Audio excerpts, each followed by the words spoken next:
Meet Venus Quates, member of the Forbes Business Council, Women in Tech Global Award winner, three-time Inc. 500 winner, board member of National Government Business Coalition, today on the Govcon Giants podcast. In our space, though, when I first started, we had capabilities that were a mile long. And your three-sector space, financial services, healthcare. That's our commercial spaces. Our government contracting and our state work is a little bit different. She said, "Can you?" And I said, yes, whatever it was that we were going to do. From my understanding, say IT is very competitive. Where do you find the people? One of the biggest keys, though, is find the people before you actually need them. And then the government, it can't shut down. What message do you want to send to small business owners out there listening to this? I would probably tell my younger self that. Let's just start from the beginning of introducing yourself and your company and what it is that you do and your market areas of focus. Absolutely. So my name is Venus Quates. I'm the president and CEO of Launch Tech. We are a technology solutions provider, essentially, enterprise and emerging technology, mission support, and also cybersecurity. So Right. who we do that for, I guess that's always, but public and private sector. So state government, federal government, and also the commercial sector. A little bit deeper, our commercial focus is in healthcare, financial services, and the energy sector as well. So what made you or prompted you to move to Huntsville or relocate to Huntsville? So we were chasing after some work, Missile Defense Agency and also NASA as well at the time.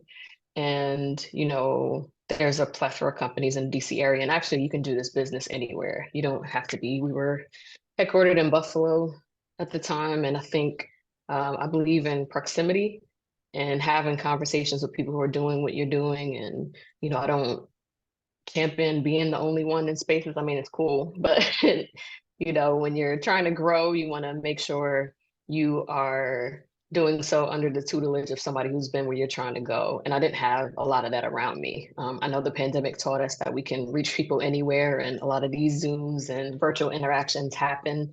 But I'm old school too. I like to have coffee and sit across from someone. And so what I knew about Huntsville, I had never set foot in Huntsville ever. And so 2021, the summer, we had previous partners, people that I was introduced to, companies that had subbed to us on proposal responses and things like that. So, there was a relationship budding there. And then, this particular opportunity, two of them had been on our list. We had been chasing them for years. And so I don't know, I took a trip. Everybody masked up and went to Huntsville. Nobody had a mask on. I was like, wow, it's no COVID here. It was different. So I'm like, what is this? But I could absolutely say every time I tell this story, I have to crack up myself because I envision myself walking through the airport, a small airport, and like right when you get to the end where you're almost getting out, like past TSA, they have images on the left and right of the wall, and they're like diversity everywhere. Black and brown people, white, Asian, what have you, and they're doing engineering things. I can't remember if it's Boeing or whomever the advertisement is for, but it's so like you see it like as you're It's blatant, exiting, and I was like, oh my God, like I'm supposed to be here. Oh, I'm a STEM nerd, but I'm sitting here getting misty eyed with a mask on. I'm trying to cover it up as I'm going through. But I was like, that was my introduction to Huntsville, actually. And so then riding through the city, like I guess Launch Tech, it is. My name is Venus. Most people don't realize, but I have space all over the office. I'm really a nerd about that. Anything flight related. And it just felt like the right thing to do. Things lined up after that, and then I decided to relocate too. So that's how we got there. I've never been to Huntsville either. I have not. Now you're making me want to go to You gotta Huntsville. go. I know I have to go. I mean, I've been invited numerous times, but I've not made it. And I have a good friend of mine that's actually based out of Alabama. He was born and raised there. He's invited me so many times. And he does a lot of the facilities maintenance work up there, courthouses and things like that. Come up here and check out my offices and stuff. Yeah, it's Alabama, but I didn't know Huntsville is different. I know. It's different. It's I know different. it's different. Trust me, it's different. I know it's different. I'm from up north, and I can absolutely tell you. I think when people realized I was moving, they thought, I don't know if they thought people were riding horses and it's tumbleweeds in the middle of the street. It's not like that. I think um, for the most part, everyone's been really welcoming, and there's a lot of organizations that support what we do. And so, like the Catalyst, the Chamber is pretty big in the city. And so, I mean, if you're big on manifesting, that was one thing for me. You can drive through where our office park is, our office building. There's an office park, a really large one, Cummings Research, and just drive through and see every single logo that you probably imagine in the space that was large. The Blue Mm. Origin is even there. So, yeah, so it's pretty cool just to ride through and just see what's possible. I think that's so wonderful for Alabama, right? Can you imagine whoever helped set that up to get Huntsville to make it that center, or It's been I mean, it works for a really long time. I Redstone know, Arsenal has a big footprint, I know, NASA. So I you know gotta they go. do, but it's You just have to go. Just I'm go. gonna go. I'm gonna go. I'm going. I'm gonna say right now today, I'm gonna get down there before the end of the fiscal year. Please. How's that? I'm gonna say Oh, that. I'm that's gonna take that's it. bold. Yes, do That's it. fine. I gotta put it out You there. know, I can't, you can't give yourself the whole year timeline. That's let not, me put that on my calendar so you I know, can you're gonna stress see. that All out. right. If you say like, oh, to the end of the year, then nah. Last week of September, I'll be like, where are Hey, your right, pictures? I didn't see right. Somebody better send me a selfie somewhere in Huntsville, Alabama. I can Right. get, I'll make it there. I'll make it there. Please go to Space Camp, Space Space Camp, and Rocket Center. Yes. Take a picture there so I Space and show Rocket proof of Center. life in Huntsville. I gotta make that down. Space and Rocket Center. Yes. All right. There's a huge rocket in the middle of the city. And if you stand next to that, I know you were You there. know I was there. Okay. All Mhm. right. Huntsville. You gave me a good reason to go. I'll go there. I'm there. Now, has it lived up to your expectations? I don't think I had any. I didn't know what to Okay. expect. I think, like everyone else, I had preconceived notions, and then I got there and saw something different. So, in terms of our focus and, coming there for business, I think it was a bold move compared to a lot of other people who may send one person. I relocated my entire headquarters, so that was a little bit different, especially as a small. So, I think it was a great introduction into a new world. I had been in DC before. We had a satellite office in DC and I closed it during the pandemic. It was in Alexandria at a Regis office. And so I didn't have expectations that it was going to be a DC. I knew it was different. But I don't think many people realize how much is going on in the city, how many government contract dollars are being spent and things like that. The Bureau is there now in droves. A lot of things are happening there. So, it's a pretty interesting place for sure. I like it. I like it. So you said that you were in the 66 and 21 and then it's, double digits earlier in 22. So what were some of the strategies that you implemented to get such an impressive growth record, right? Because a lot of small businesses, in fact, I recently in a chat with all of my government contractor friends that are minority, there was a stat that they shared with me recently that's something to the effect. Hold on, I'm going to pull it up so that I can reference it. And it said that 1% of African American owned farms are considered high revenue, which is 1 million above. Wow. 1%. Wow. One. That just gave me chills. Wow. These are the conversations we have in our tribes. Like, you know, so we were trying to find out, does that correlate to our experiences of people that we know? Right. Um, and so one of my guys like, hey, this should be investigated because it seems really low. Right. But again, so I'm saying that because let's just assume for that to be some truth, right? What people out here are trying to figure out what's going on. And so what have you been able to do, you think differently than some of the other people that Well, look at? one thing I did was not paying attention to If you're wondering what to do now that Trump is in office, get a free 15-minute assessment call with one of our coaches. Visit govconeric.com/call to sign up today. Get a free diagnostic of what you and your business should be doing in 2025 to start winning. Now that DEI is gone, all the citizens are being challenged. Figure out where are all the opportunities and what you can do under this new administration to win in 2025. One thing I did was not pay attention to statistics because I mean I would never know how impressive it was. Yeah, But I get it. Impressive. I was like, oh God, now I have to keep this going. No, but We need you. I mean, I don't know. Like, I set my sight somewhere and but next thing I looked up and we had surpassed that. So I Right. think it almost has you questioning if the bar was set too low, right? And I think Mm, I've never done this before. I knew at one point we were getting to a point where I needed some assistance and I had never asked for it. So I'm not sure. I have not looked back at the interview. I've never seen it. We talked and then I never watched them after that. So I don't know what I said. But that's okay. um, you know, I would say that soaking in information like, the videos that you put out or anybody else, I'll go to an intro to government contractor in a minute. Like I'll go to still, I think Right. you never know what you need to know until you need to know it. So I think soaking in information and always trying to perfect your craft as you go.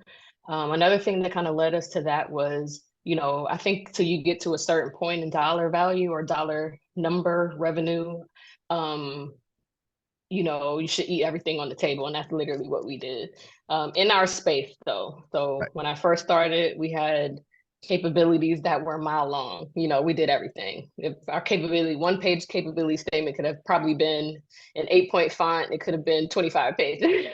So we had Right. probably needed a magnifying glass to actually read what it said initially, like the first year. I didn't know what I Uh-huh. was doing.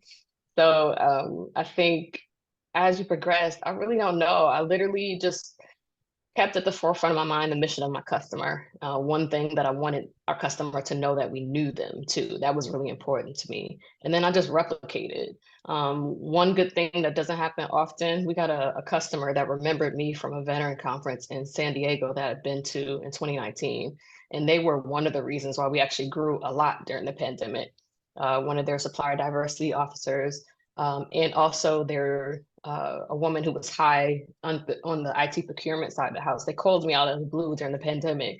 I don't even know what she said. All I said was, "Can you?" And she said, "Can you?" And I said, "Yes." I don't know what followed that. I just knew whatever it was we were going to do. It was a global company. It was outside of the pillars that we have for commercial, but I knew that relationship would help us. I didn't know what we were going to face. I knew the larger IT companies were closing up shop.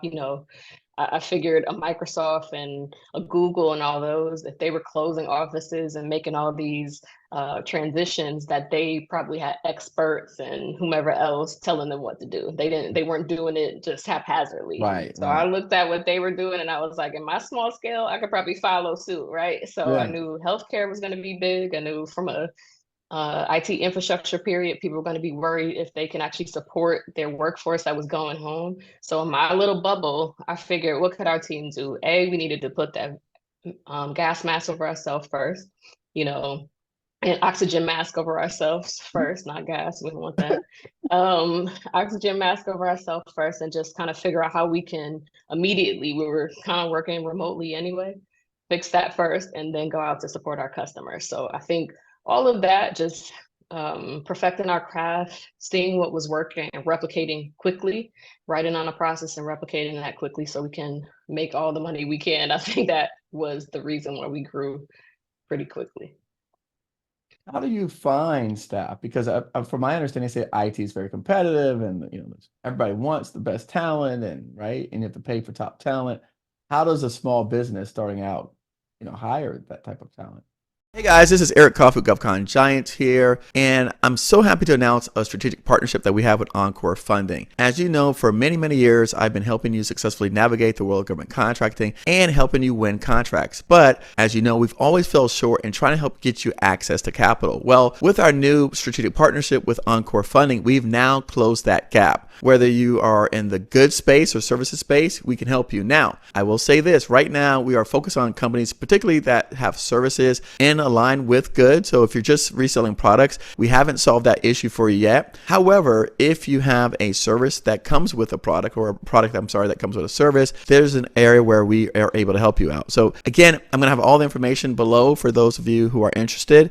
And also you'll start to see more and more content that we're doing together, educating you on the funding process. What does it take to get started? What do you need? And you'll be very surprised. The bar is pretty low on what the requirements are. So we have said in some of our content that we shot today and over the last few days that we are a second chance lender, meaning that if you've got some credit challenges or you're just getting started in business, we still can lend based on the actual contracts themselves. So again, unlike things that I've heard in the past, this is definitely something that we are bringing to the table for our students, for all of our people that are watching us online on all the places where we put out content. And so I'm very happy to talk about this product in upcoming interviews and episodes. So stay on the lookout for that as we continue to evolve this relationship and grow it and bring you access to the dollars that you need in order to secure the contracts that you're going to win. Helping all of you grow and achieve massive success in this federal marketplace, taking you and building you into the giants that I know you are. So stay tuned. Look forward to more content with us and our partners, Encore Funding. Where do you find the people, people that want to work with you versus, like you said, a Microsoft or a Google or Amazon? I think if you really think about the competitive landscape, it's getting challenging. You know, there are people that may not like the bureaucracy or whatever else they get from a large firm. There are some people that love the large firms and leave us small because they have better benefits, or, you know, they have cupcakes in the conference room I don't know. But I know the larges it was kind of difficult for a period because they were offering like premium salaries and things like that and just snatching you away from a lot of small businesses. So one thing that I think is a difference for us is that we have a certain subset of labor categories that we work with often. So our commercial work is more project based, and so 12 to 18 months or less. So different sales cycle, and also, you know, the revenue comes in differently than a long-term government contract, right? Customer acquisition strategy is different, everything else. And so knowing that we will use the same people often, we actually keep those posts on different job posts. So we have Zoho Recruit now, we have our normal ATS, Paylocity, and then we have one that we use behind the scenes that is great because for free, they push the job posts out to all of these sites, some that you've never even heard of, but it's cool because it's free 99, right? Right. So, but we're constantly, even before we need it, getting an influx of applications and resumes and things like that. So I think the key for us, even as a small, is to make sure you are recruiting before you need to recruit. In addition, test out third-party companies before you need them, right? So even if it's a smaller role, just shoot them somebody and see how quickly they are and vet them beforehand. I think that was another benefit for us, but we try in-house first. I've been in technology, so I know if somebody's BSing you from the gate. I mean, you can't make sure they're all pre-vetted, but for the most part, they go through a few layers. We make sure they match culture. If they're coming into a team that is already existing, we make sure we know if they're going to be a good personal fit to the team, and not just, not just making sure they actually have the qualifications, because I think Right. it's bigger than that. So several fold. One of the biggest keys, though, is find the people before you actually need them. Keep a stack of resumes, call them, pre-qualify them. So when it's time and you need them, just get ready to go.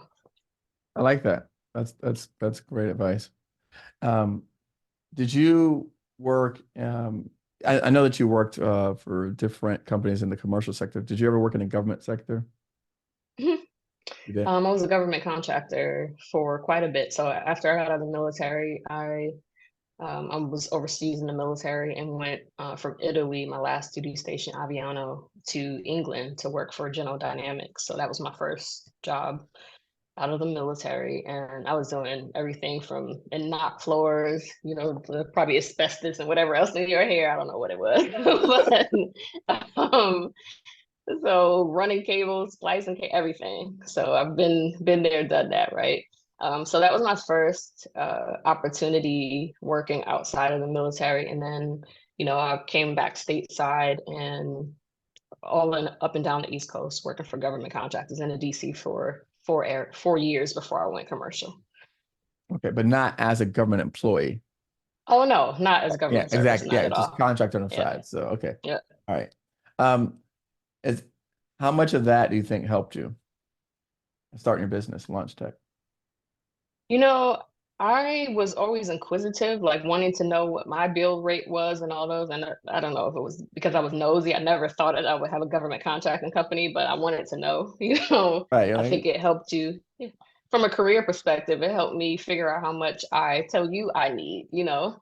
So okay. I did not, I promise you, had no idea that I was going to start a government contracting firm because this would have gone completely different. But I think a couple of things that helped me is because I know the position that the people I'm hiring are in because I've been there already. Okay. I know that it can be kind of daunting if you're at the end of a 5-year contract and you're figuring out what's next. You know, I know that the employee might be enticed to go to another contract because I actually jumped quite a few times during those phases, like, I don't know, in early or mid, well, probably like '08, maybe 2001 to '08 or so. Like if you had a TS FDI, people were just kind of dangling dollars in front of you if you had a high level clearance and a specialty in technology, and I did. So, you know, just trying to think of some of those things, I think it helps us put things in perspective. So I think of myself in the position of my employees or the ones that I want to hire and see what they would need. I also think understanding infrastructure at the agencies I worked at, that is a benefit now too. Even though it was quite a bit ago, I know where a customer came from. And also, you know, because of maybe some of the environments that mirror it, even from a commercial perspective, we know where they're trying to go as well. So it did help. Nice. Did you have a chance to work with any smaller businesses before you start, or just the larger ones? No, both. So I worked for the Northrop's GD, some that have since been acquired as well. But I also worked for some smaller that you literally may have only met them over the telephone and you only see their name when the check comes. So that was one thing I wanted to make sure I did not do was be that kind of company. I wanted to make sure we were locked in and people knew they worked for Launch Tech. So let's go back to the 5 years. So what are you doing now that you know, like I said, when a contract comes up and it's at the 5 year, what kind of things are you doing now for your employees to make, like you said, you know what that feels like to say, hey, you know, we're going to resolve this issue. Don't go anywhere. We're working on a solution. Right. So we're still young in the game. We have one that has a year and a half left. Okay. So, which is definitely beyond that point where you should be making sure you're cool and the customer still likes you and all those things. But um, this particular contract, most of the employees came from the incumbent, and Okay. they had it for 2 iterations. And so I think what was new for them when we originally got the contract, we had a sub as well. So it's all of ours now. The sub is no longer with us. So I think it was interesting for them to, I don't know, they felt like, oh my God, what are we doing? Who's like, they thought it was, I want to work for this company versus that company. You know what I mean? It was pretty Right, confusing right, for them because right. they had only worked for one before. So now that we've got that situated now, I think, I don't think anybody is worried. They know they're not going anywhere. They're pretty much essential to the contract. And Right. I mean, even if somebody wins it after us, they would be out their mind to replace them because, you know, the customer actually loves them. So we don't have an issue on this one, but I think if we do come to that point, um, just making sure, you know, giving people the opportunity if we don't get this, creating opportunities that if they want to stay with Launch Tech, we can put them somewhere else. you know, or if they're more married to the customer or to the site, you know, that will make sure there's an opportunity for them to stay. I think when you're more people centric, you want to make sure people are prepared to be their best selves if they're with you or not. And that is one thing that I make sure we do. I mentioned in our marketing materials and also when we're recruiting people that we grow people. So we want to make sure they leave or, you know, a year from now that they're different than the way they came in. Do you find that that's a great differentiator between you and the bigger companies, people centric? Mm, Not really. I mean, they were once our size. I actually had dinner, lunch with someone who had sold his company, was a partner in a company, and they sold about 4.5 years ago. And he was super transparent and told me what they did wrong early on. And they were not small when they sold. And I think they had a 9-figure exit. And so he said that for the first 5 years, they sucked at hiring people. Like they were one of those that got contracts, put them on the site, and they were on to responding to the next opportunity. You know, it was just like a game. They didn't really think about people at all. And then they got to a point where they had to make sure they were hiring the right folks and they fit the culture and like all these other things. They established a culture first. And so they thought about people differently, not just like a commodity, but as the most valuable thing in the company. You can't grow without them, right? Especially not a valuable government contracting firm. So he said they changed their perspective. And so I think nobody starts off wanting to be, you know, like a jerk to your employees or just like, oh my God, we got this contract, let's move on, like on board and let's move on. So I think the largest just do it a little bit different. I can't imagine, I haven't been in their seat, but I think the biggest thing with smalls, it's just more agile and we have more time to spend with these people, right? We have more flexibility and a lot of other things that maybe the large companies don't have. So Okay, I like that. What would you say your approach to IT modernization, integration, how's that has changed over the last 2 years, the landscape? technology has changed in the last few years, right? So I think some of the key buzzwords, if you go a day without hearing AI, is You a good cannot thing. go a day with, you can't go an hour without hearing We use AI. AI now. I know we are. Where's the writing assistant that's taking down whatever I will ever we say? say to that point, and I know my audience gonna complain about interrupting you, so I apologize. But yes, Mhm. I had to say that because you're right. I'm teaching classes now. I have like 20 AI assistants on the Zoom calls that I Yes, you never had do. before. Like I'm like, yes, it is AI. Like half the class is AI assistants that are taking notes. So I will agree with you on that part. But go ahead. Yeah, modernization is different. I think I was just sitting at an event last night, and the CEO of Miss Tony of SAIC was talking about how they consider their service offerings as, in terms of AI service offerings, as operational AI. And that's a great title to put on it. I think for us, you know, one of our key differentiators as well is that we stay so locked in with the technology manufacturers that are often found in some of these areas and the companies that are at the forefront of innovation. We're small. You know, there's not a lot of people behind the scenes from an overhead perspective that we have that can spend all day innovating because we have our hands in about 12,000 things, right? Mhm. So making sure to utilize or to partner with those teams who are, and then putting our own spin on that too, I think it's important. So again, we know where our customers can go and are trying to go to stay competitive, to stay locked in, to make sure, you know, we're about our warfighters business and not, you know, behind the curve and or behind our adversaries. So I think in terms of our growth in the modernization space, it is literally following where technology is going and growing to. And that's a daily occurrence for us too. How do you stay on top of it all? Mm, no idea. Hey, that's a fair answer. I like that. Like, I don't You talk know. about from a CEO seat, no idea. No, Yeah, like, how do you stay on top of all this stuff? for the company, so we got to this point being super honest and transparent where, you know, you might have gotten away with having semi processes until you get to a certain break point. And when that work hits different, the partnerships are different, they're larger, the opportunities are larger, your processes need to probably change. And so we had to make sure it wasn't just befitting for where we were, but also that our processes work for where we were trying to go. So vendors had to change, we had to decrease the amount of vendors we had. I think like right now we have um, a vendor on the benefit side of the house that is 3 layers deep. That's too many, So we're going through every single step to make sure we're putting our time in the right spaces and places, and not just on mundane things that we have probably overcomplicated. So I think that's probably one of the ways we handle a lot, just trying to simplify and create a better strategy, implement processes and things like that.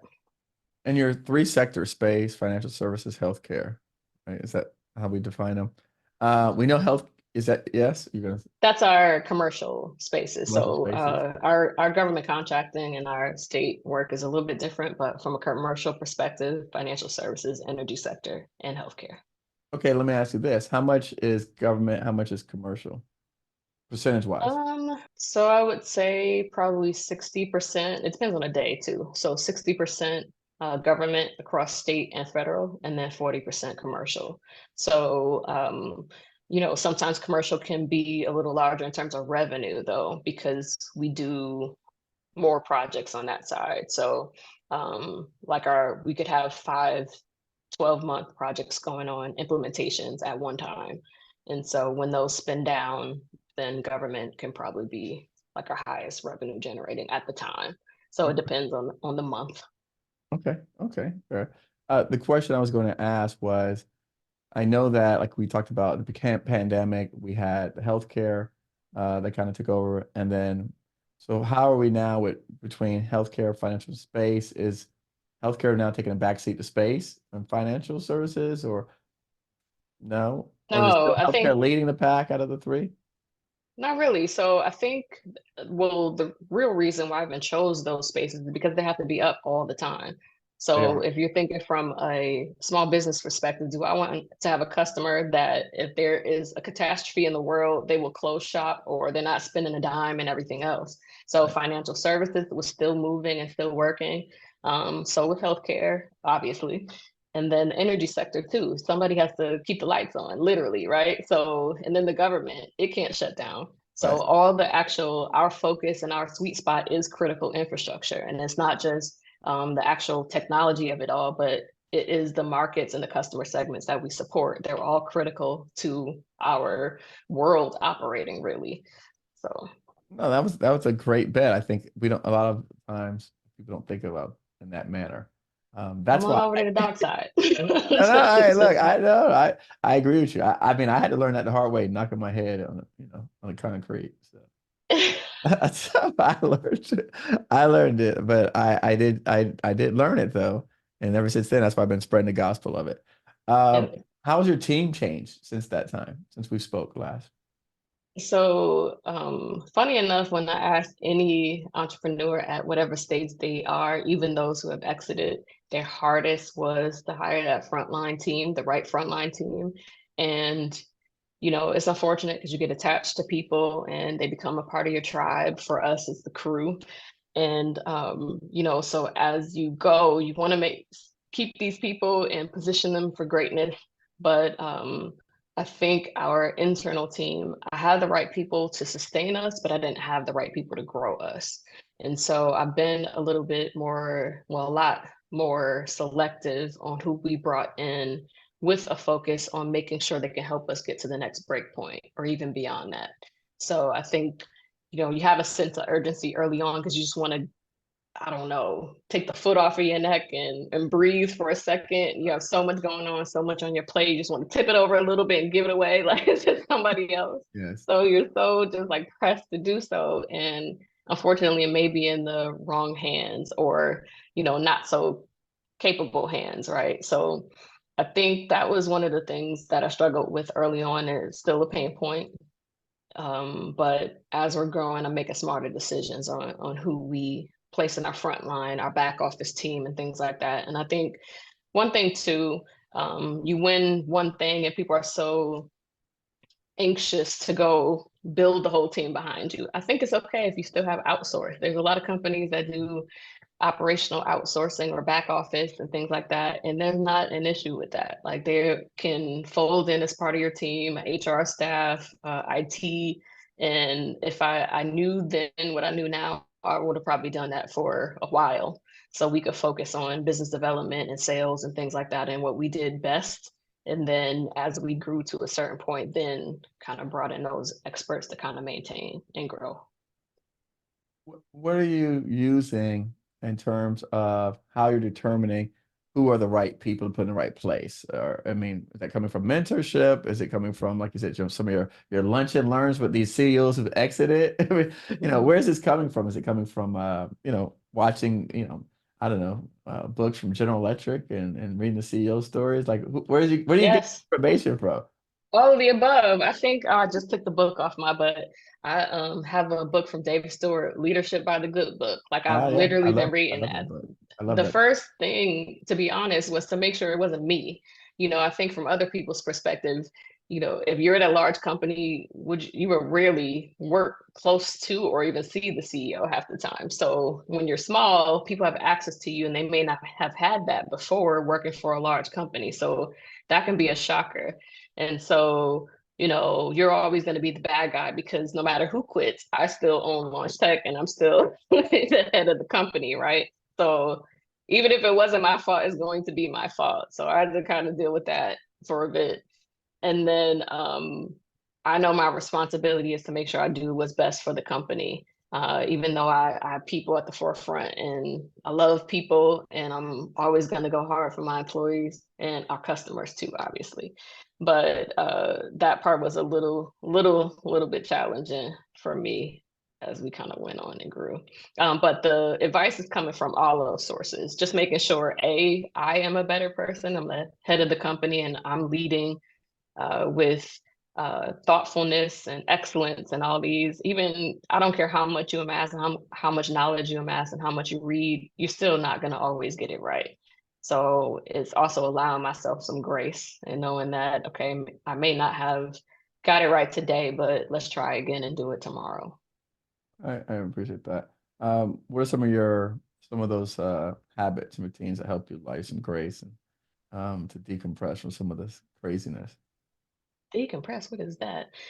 So a very smart person. She was actually a presenter during my stint at the VA Vet Biz Lady program. And so Miss Erica, she actually told me to make sure that I did a kind of a reset once a quarter. So even if it was a couple days, a weekend or something like that, where I just kind of unplugged. Um, I didn't quite listen completely, but but I tried to. I tried to just go somewhere. My partner and I consider it a work from somewhere else stint. And so we do that quite often, at least once a quarter, just working from a different environment. It was Antigua a few weeks ago, like literally having the ocean in front of you, but still working. Like I literally had a proposal due while I was there, but that was okay. But on Saturdays, I've also incorporated this. I don't think I was doing this the last time we talked, but on a Saturday, I make sure I'm not thinking about anything work related if I can help it. Now, if it's like busy season and a proposal is due, I'm not going to let my team down. But if I can help it, just taking a walk through the neighborhood or just doing something that has absolutely nothing to do with work. I try to do that at least one day a week, and it's usually Saturdays. No, I think that that's excellent.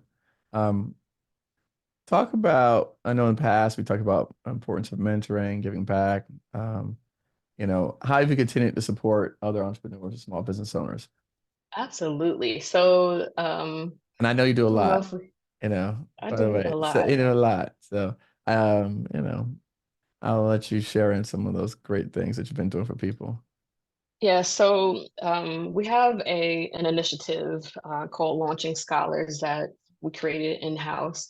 It's not a nonprofit or anything else because we didn't have time to set up an entirely different entity, but um, we send girls 12 to 18 to space aviation and cyber camps across the country, paid programs that they might not be able to afford to or to go to. And so it's not just for a certain subset of young ladies. They have to have great grades despite their situation. We're not just kind of going after those who are disadvantaged, because in the real landscape and in the real workforce, that's not all it's comprised of, right? So the first year we sent 12 girls to space camp, and they were in space aviation and cyber camp programs. I do know that they still text each other and talk to, so we're also creating a sisterhood. So, did some research and figured out my goal initially was always to change the workforce composition in technology. I realized I had been the only Black woman that I worked with in technology since I was in the military. And so when I started the company, I was 20 years prior. Now I've been in tech for 27 years, and I can count on one hand how many other women and Black women or Black people I've even worked with. So, I mean, it wasn't an issue, but I mean, you want to make sure the room is diverse, right? So I figured a great way for us to create pipeline and things like that is to start early in these spaces and these ages. The ages are specific. It was a lot of research done. There's reports out there that say girls usually lose interest in technology at a certain stage. And it's normally because, they might be the only one in the room, and they want to make sure that they have someone else around, that they can relate to, right? So there's so many layers to this, and we're creating a sisterhood, if you will, that they can follow and support each other. We have graduates that have gone on to obtain degrees or actually start degrees in computer science. There's one that's a licensed pilot, and she hasn't even graduated from high school yet. I mean, there are ROTC programs, etc. And so, year after year, we've been able to send these fascinating young ladies to these camps. And I just think that is our little piece of the pie and our little effort to make sure we have more women in STEM. Also, we've had a women in STEM brunch called the STEM BP brunch. And so when you hear MVP, you're always thinking of men or male dominated sports or something like that. So we wanted to kind of change the narrative and think of some of the most valuable players in STEM as women too. So we've had 2 brunches so far, and they've been pretty successful. And so that's another way. In addition, I continue to kind of sit on boards. I've actually just been appointed to the National Veteran Small Business Coalition board, start July 1st. And so that's another way just to make sure that I'm serving and paying it forward. So, veteran, I am one. They have a special place in my heart, that supporting IVMF and Syracuse University, and a few other things too. No, I read some things where Did you? What'd you read, Eric? hey, Tell me. I read where you won an award, a scholarship, and then you donated the scholarship to some other women-owned businesses during COVID, and then you actually threw in some additional resources to help them out because you felt like they needed it more. Yeah, where'd you read that? I told them not to tell anybody. Did I say that? Hey, I did my homework, look at it. That happened. That actually happened. And Yeah. if I may, that small, like, I didn't even think about it going somewhere else. It actually happened during the pandemic. It was Right, Dell, right. who gave away a scholarship. I think the big award was like 50,000 in technology. So I was like, cool, let me sign up for this. I didn't think of anything of it. But again, the end result of that was I didn't win. I was like 3rd or 2nd runner up. And they didn't have prizes originally for the 2nd and 3rd winner. So I guess they liked both of us so much that they created a prize. And I was like, well, $3,000, I'm cool. I had enough laptops in the corner. I don't know. But I was like, can I please don't tell anybody, but can I actually choose somebody? I want to make sure the right people get it, and also to make sure it's a diverse pool of entrepreneurs that have an opportunity for it. So, they gave me enough for one award and actually matched it. And so we were able to bless a couple other business owners with those grants. And I think that was a blessing during such a hard time for all during the pandemic, to just be able to pay it forward and give back to someone else. From that opportunity, though, they mentioned my name to Microsoft. And so I had an opportunity to be interviewed by one of the execs at Microsoft. And from that, then came something else, which I don't even think I posted on social media, but they actually brought a director from California and also marketing team and others from Seattle from Microsoft to Huntsville.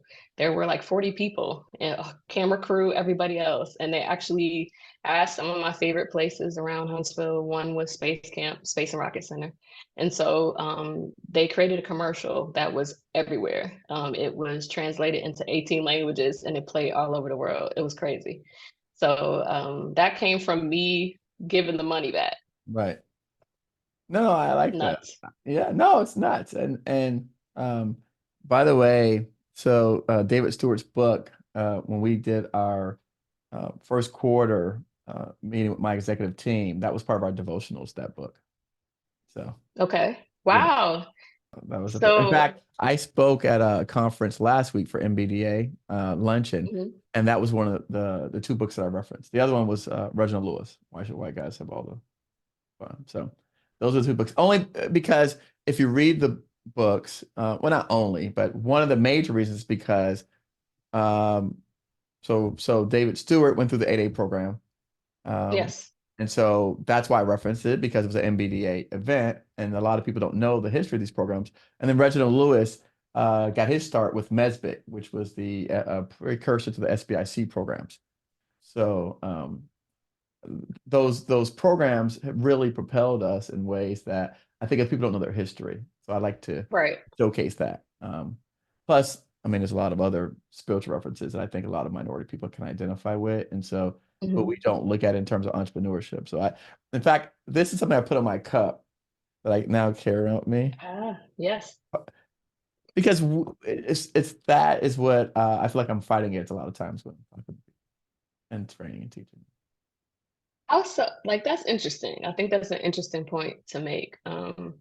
How certain things could be deemed cool, or even us in the 1% that can be deemed uncool. Like, Right. that we're worshiping the money that we make and not it being flipped into a way where we're breaking generational curses in some aspects or creating generational wealth. Or we're launching scholarships for women in STEM to see more people like us in those spaces. Right. We're giving back to veterans organizations to support the people that fought for our freedoms. How about that? Those things that we're doing. Right. A positive spin. The positive spin, which is why I like to have these stories so I can talk about those great things. I know that sometimes we can feel embarrassed about them, but I mean, because we don't do them for that. But Right. I do believe, and I've been teaching people about the power of social media and government contracting. And I spoke to a native group and I said that you guys are doing so much stuff for your community, but Washington, D.C. don't see it. So they feel like Mm-mm. these programs are like welfare programs because they don't see all the good work because you're not bragging about it publicly. So they're like, well, I don't see what they're doing.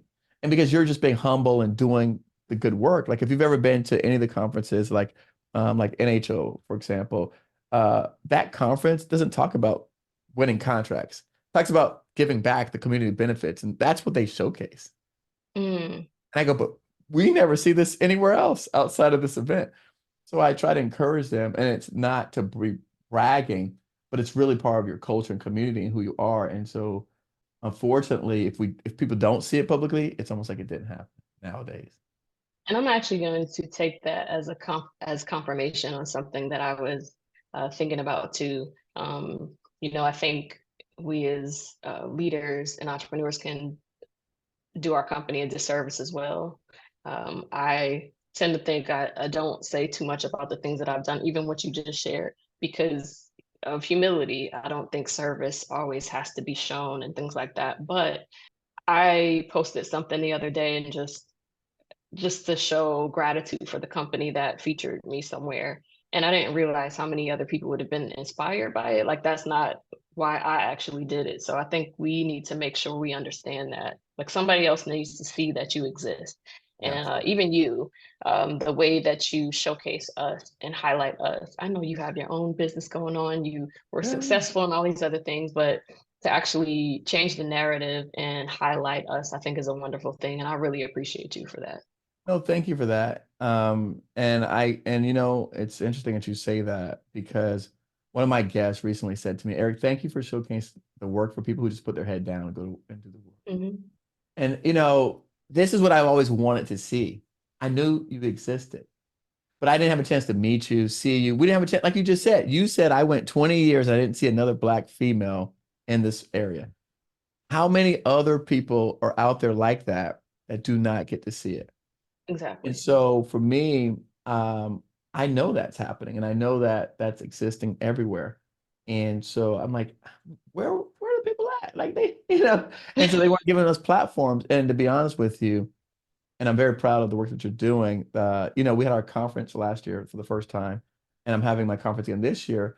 And it came because I felt like the people that I want to see being featured were not being featured at events across the country. Wow. And so I want to bring people in here that like yourself and people that I wanted to see and hear from and learn from and be inspired from. I wanted to see those people on stage speaking and having a platform because I felt like they weren't giving us platforms to speak at some of these events because I mean, and I get it, it's capitalistic and it's a pay for play system, and you know, like I wanted more of that kind of the same thing like what Michelle Gardner does, but I wanted to put at scale and at my own level of what I could do because I'm not bound by the confines of working for the government. So Right. so, you know, so for me, that's the reason why I did it. It wasn't because I feel like I want to have my own conference, because I wanted to showcase people who could help inspire the next generation and could show a different side of a community of folks who typically are known for right brute force and you know, their masculinity or their strength or you know anything other than intellect, right? Right. And so we've been able to do that. And guess what? Like yourself, I've met some incredible people in this journey. See? Right? You know, so I'm very happy with that. Um, but It's no, listen, wonderful. this is good conversation. So talk about looking ahead, some of your priorities for Launch Tech over the next 2 or 3 years. Absolutely. So within the next year, we're actually reviewing SIMs and um, doing due diligence on some companies to make an acquisition within the next year. So that's something that's happening. Love it. Um, I had an opportunity last year. One other thing that Inc. Does for us is has us on the radar, and brokers reach out to us trying to purchase us. I'm not at that point yet. I have a couple more pennies to make, a couple more commas to add before I actually want to exit. Mhm. But I think in order for us to kind of move the needle in the direction that we want to, especially for our federal government contracting practice, it would behoove us to make an acquisition. I think I went through a program called New Majority Capital. And the premise of the program is to offer an opportunity for minorities to be able to either start or grow businesses through acquisition, so the ETA process. So I actually learned from the opportunity that was presented last year to acquire this woman-owned firm. And I was like, I never thought about acquisition. I knew the private equity environment. You know, I worked as an entrepreneur in residence for a venture development organization before. So I knew the environment, but had never thought about me acquiring Right. another business, right? So I mean, it changed the game for me. That's the space that we need to be in. We already have, you know, the right bankers lined up, the right legal team, etc., support team to help us do our due diligence, the accounting firm, etc. And so we're just trying to find the right target. So that will be happening within the next year. And then thereafter, just continuing growth, strategic growth, making sure we're in the right places, not going where the crowd is going, but making sure we're innovating in the places that we need to. And so that is something that I've done from the start. I don't know, you know, how I just woke up one day and decided that I didn't want to go with the crowd, right? So continuing to do that, but also doing great, meaningful work. So making sure we have customers that actually have a focus to change the world around them. And of course, number one for us would be in the spaces that we play in. I don't think that will change. I think deepening our understanding in the healthcare, financial services, energy, and then the government spaces as well, and yeah, growing our team overall. I like that. Uh, what message do you want to send to small business owners out there listening to this? I know it could be great early on, and glittering gold is how it looks what it looks like to be an entrepreneur from the outside looking in. So I know we probably make things seem easy. And that's another reason why I speak out a lot. Or I was on a panel yesterday. It was Women Veterans Day yesterday. And so I was on a panel with other women veterans. It was a panel that VA had at the government procurement conference. And so even if I don't have time, I make time for those, because I want people to understand not just the great things that we do, but also our valleys and our peaks, our trials and tribulations, if you will, and some of the things that we didn't do correctly. What I learned from other people, I didn't always approach other entrepreneurs and ask them what they did well, ask them what they did wrong. So I think don't get discouraged throughout the process, because it's not always easy for everybody. Just stay the course is what I would share. So I heard this podcast where they asked the previous guest to write a question for the next guest. So I have a question for my previous guest. Um, Okay. and her question is, what would you say to your younger self about where you're at today? Ooh, I don't know. Say you're a By the pretty way, you cool can take girl. time to think. You don't have to rush your answer. We have time. You can take your time to think. What would I say to my younger self about where I am today?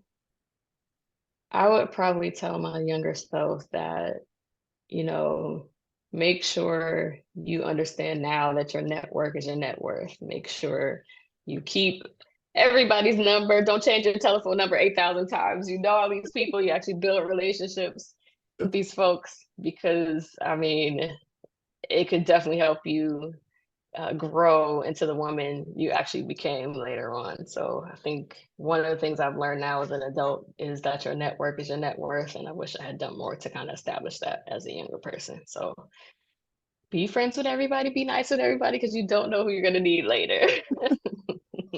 I think that's awesome. That's awesome. What question would you like me to ask to the next person?